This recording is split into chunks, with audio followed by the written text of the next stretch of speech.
गिलहरी और पत्थर का अखरोट। एक जंगल में एक बहुत बड़ा पेड़ था। उस पेड़ पर बहुत सारे बंदर और गिलहरियां रहती थी। गिलहरियों में सबसे बड़ी एक गिलहरी थी। उसे सब इन्हीं बुलाते थे। इन्हीं सबको बहुत परेशान करती थी। वो दूसरों का खाना भी चुरा कर खाती थी। उसी पेड़ पर एक और गिलहरी रहती थी। उसका नाम था मिनी। मिनी रोज बाहर जाकर सबके लिए अखरोट ढूंढ के लाती थी। ये मिनी रोज अखरोट लाती है, लेकिन मुझे नहीं देती। आज तो मैं अखरोट लेकर ही रहूंगी। ए, सुनो मिनी, जो भी खाना लाया है वो मुझे चुपचाप दे दो। नहीं, मैं नहीं दूंगी। ये मेरे दोस्तों के लिए है। देखो, मैं तुम्हें आखिरी बार बोल रही हूँ, ये अखरोट मुझे दे दो। नहीं, मैं तुमसे नहीं डरती। मैं तुम्हें ये अखरोट नहीं दूंगी। ठीक है, अब देखो मेरा कमाल। इन्हीं मिनी के हाथ से वो अखरोट की टोकरी लेकर पेड़ पर भाग जाती है और अपने घर जाकर वो सारे अखरोट खा जाती है। दूसरे दिन मिनी रोज की तरह खाना लाने निकल जाती है। आज भी इसे मजा चखाऊंगी। थोड़ी देर बाद मिनी खाना लेकर आती है। इन्हीं फिर उसका खाना लेकर भाग जाती है। अब ये रोजाना होने लगा। मुझे इन्हीं को मजा चखाना है, पर कैसे? मुझे कुछ तो करना होगा। आज तो तुम्हारी खैर नहीं। मिनी रोज की तरह खाना लाने निकल गई। आज भी मैं मिनी का खाना खा जाऊंगी। थोड़ी देर में रोज की तरह मिनी खाना लेकर आ रही थी। ये देख इन्हीं पेड़ से कूदकर मिनी का खाना चुराकर अपने घर में भाग गई। मिनी खुश हुई और उसने अपने सारे दोस्तों को इन्हीं का मजा देखने के लिए बुलाया। वो सब इन्हीं के घर के बाहर छुपकर देखने लगे। इन्हीं जैसे ही अखरोट खाने लगती है, इन्हीं के दांत टूट जाते हैं। भगवान, ये क्या है? ये देख मिनी और उसके दोस्त हंसने लगते हैं। मूर्ख इन्हीं, ये अखरोट नहीं, अखरोट जैसे दिखने वाले पत्थर है। क्यों? कैसा लगा? करोगी किसी को परेशान? नहीं, मुझे माफ करना मेरे दोस्तों। इस तरह इन्हीं को अपनी गलती का एहसास हो गया और सब हंसी खुशी रहने लगे। तो दोस्तों, इस कहानी से हमें ये सीख मिलती है कि हमें कभी किसी को परेशान नहीं करना चाहिए।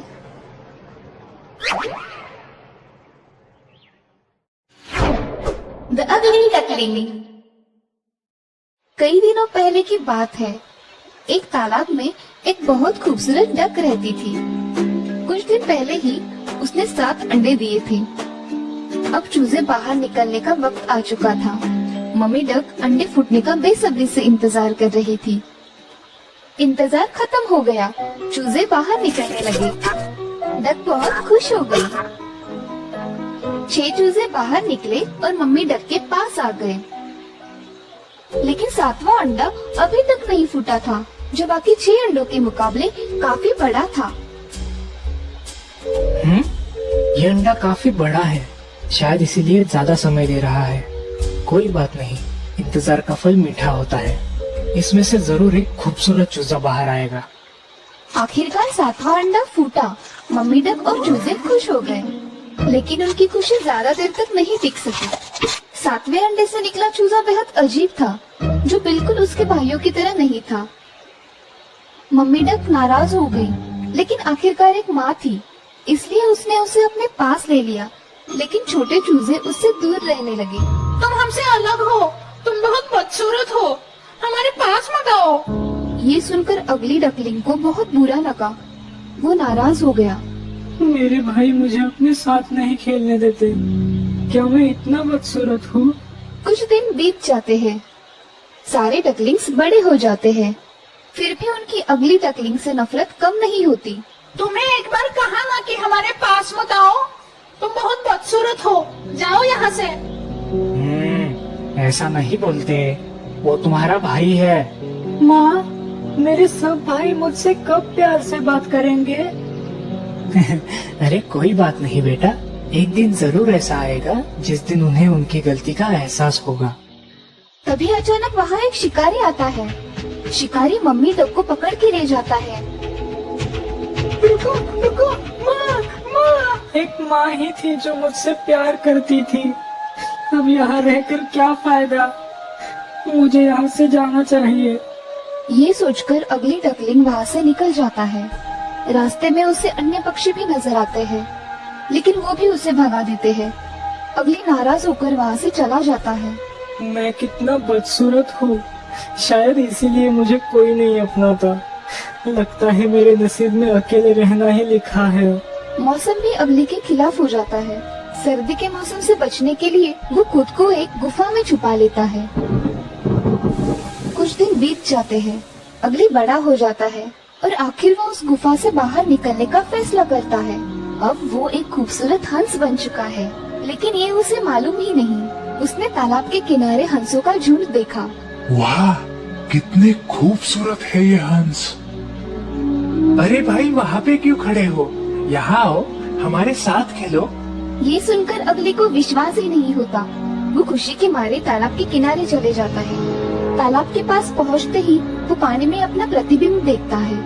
अरे वाह, मैं तो बिल्कुल एक हंस की तरह दिखता हूँ। इसका मतलब मैं एक हंस हूँ। खुशी खुशी अगली हंसों के झुंड में शामिल हो जाता है।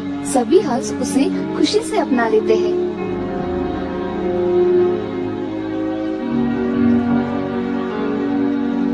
अरे वो देखो, कितने खूबसूरत हंस है। आखिर अगली को अपनी सुंदरता का एहसास हो ही गया। तो दोस्तों, इस कहानी से हमें ये सीख मिलती है कि हमें कभी किसी की निंदा नहीं करनी चाहिए।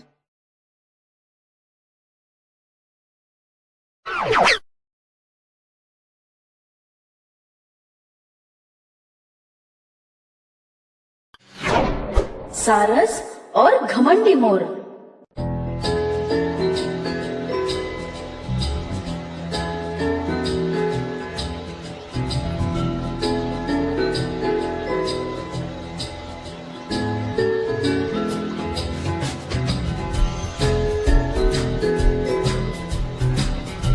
एक जंगल में एक सुंदर सा मोर रहता था। सब जानवर उसकी तारीफ करते थे, इसीलिए उसे अपने सुंदर पंखों पर बहुत गर्व था। चिप चिप बजे बारिश की धूम में नाचूं छनन छनन छम छम। चिप चिप बजे बारिश की धूम में नाचूं छनन छनन छम छम। वाह वाह वाह, मेरे जैसा न कोई दूसरा यहाँ, मुझे देख के सभी करे वाह वाह वाह वाह। ए मेंढक, ताली तो बचा। तुझे अपनी सुंदरता पे बहुत घमंड है ना मोर। एक दिन कोई ना कोई तुम्हारा ये घमंड जरूर उतारेगा। अरे मैं मोर हूँ मोर, मेरी सुंदरता के सामने कोई नहीं टिक पाता। और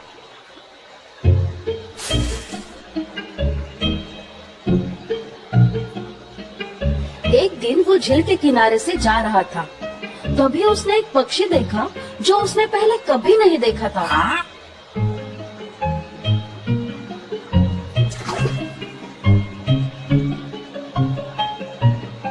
अरे वो क्या है? दिख तो रहा है पंछी जैसा, पर उसकी गर्दन और पैर इतने बड़े क्यों है? चलो इसका मजा लेते हैं। मोर उस पक्षी की ओर गया। हेलो, वैसे तुम हो क्या? मैं एक सारस हूँ। सारस? कितना अजीब नाम है। और तुम्हारे पैर और गर्दन कितनी वाहियात है। जरा मेरे पंख देखो, कितने सुंदर और लाजवाब है। सारस सिर्फ मुस्कुराई और अपना सिर धीरे से हिलाई। वैसे दिखने में अच्छे हैं, पर कुछ काम के नहीं। क्या? इस जंगल में सब लोग मेरे पंखों पे फिदा है। देखो, अगर तुम्हें जलन हो रही है तो मुझे कह दो, मैं बुरा नहीं मानूंगा। अच्छा, बुरा तो तुम्हें अब लगेगा मेरे दोस्त। ये देखो। सारस बहुत शान से आसमान में उड़ रही थी। ऐसा लग रहा था जैसे कि वो हवा से बातें कर रही हो।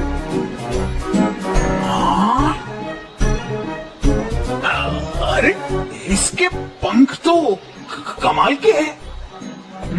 मेरे पंखों से तो मैं उड़ भी नहीं सकता। सारस कुछ देर बाद नीचे आई। क्यों दोस्त, कैसा लगा? मेरे पंखों से कहीं तुम्हें जलन तो नहीं हुई ना?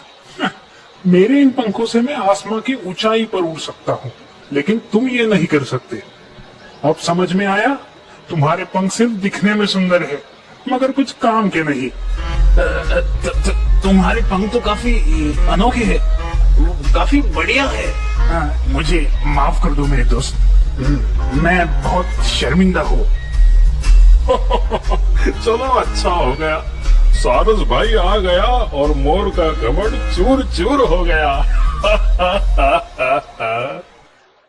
तो दोस्तों, इस कहानी से हमें ये सीख मिलती है कि हमें अपनी सुंदरता पर कभी घमंड नहीं करना चाहिए।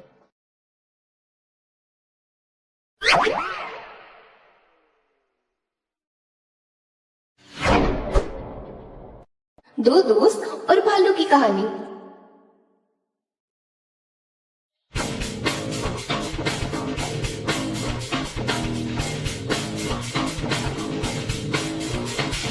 मैं हूँ पतलू तू है पेटू, मैं हूँ पतलू तू है पेटू, दोस्ती कभी न तोड़ना तुम।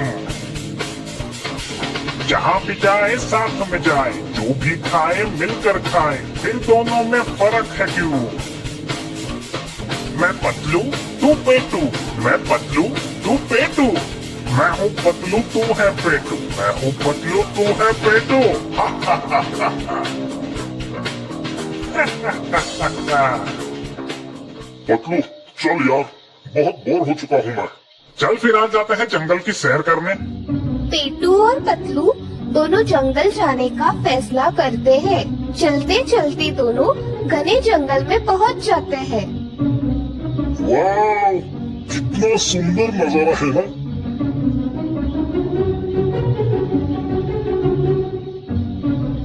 पतलू, ये जंगल तो बहुत घना है, मुझे तो डर लग रहा है। चलो घर वापस चलते हैं। बेटू तू बहुत फट्टू है भाई, लेकिन तू बिल्कुल भी डर मत, मैं तेरे साथ जो हूँ। अचानक शेर के दहाड़ने की आवाज पूरे जंगल में गूंज उठती है। पेटू डर के मारे वहीं रुक जाता है और जैसे ही पलटकर पीछे देखता है, पतलू पहले से ही भाग गया था। रुको, रुको पतलू।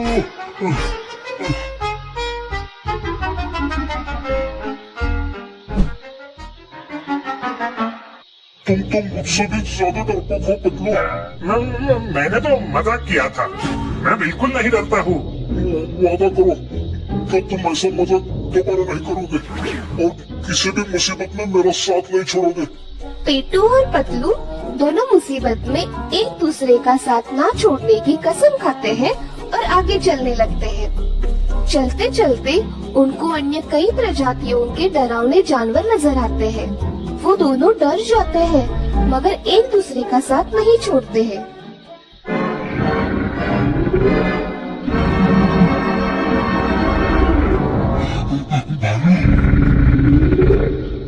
मैं तो चला। रुको पतलू, रुको, मुझे अकेला छोड़ के कहाँ जा रहे हो पतलू? रुको, रुको पतलू।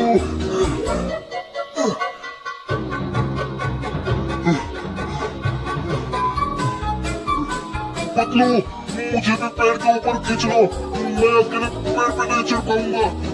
पतलू जल्दी करो।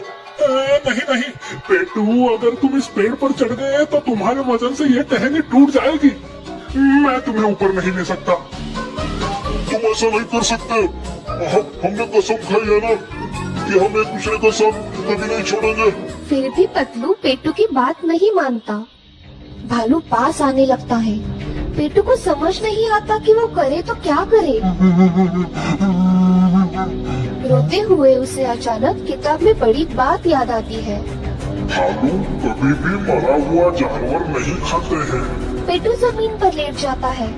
भालू पेटू को सूंघकर पेड़ की तरफ चला जाता है। हाँ?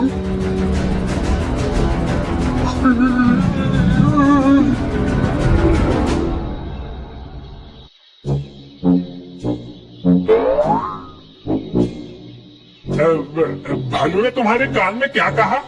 भालू ने कहा कि स्वार्थी मित्रों से हमेशा दूर रहना चाहिए। ये कहकर पेट्टू अकेला ही निकल जाता है और पतलू का सर शर्म से झुक जाता है।